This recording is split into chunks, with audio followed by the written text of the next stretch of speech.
The web page for default folder by St. Clair Software says, make your open and save dialogues work as quickly as you do. And that's not marketing hype. I've used default folder for over a decade, and I realize not everyone spends as much time in open and save dialogues as I do, but if you open and save a lot of files, like I do, default folder lets you spend less time navigating and more time working.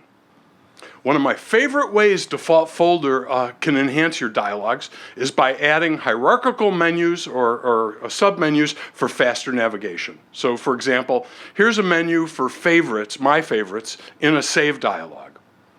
Now the dark gray area surrounding the dialog, the part with the icons on the left and the right and the tag comment field on the bottom, that's what default folder does. And it's not just an attractive addition, it's also really smart. It remembers all the recent files and folders you've opened and saved from, and even reselects the last file you opened the next time you use an open dialog in the same app. It also lets you add a keyboard shortcut to folders that don't already have them. So, your folders that are in the Go menu in the Finder have them. Almost every other folder doesn't. And there are a few folders I like to open with a keyboard shortcut. So you can see some of mine here. I've got Control-Option-D to go to my Dropbox folder, Control-Option-W to go to Working Smarter, and so on.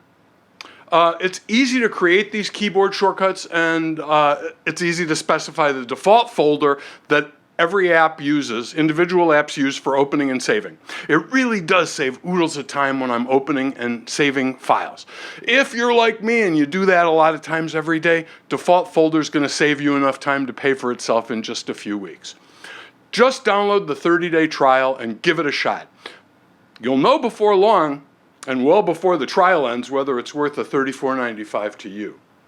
It's worth every penny to me.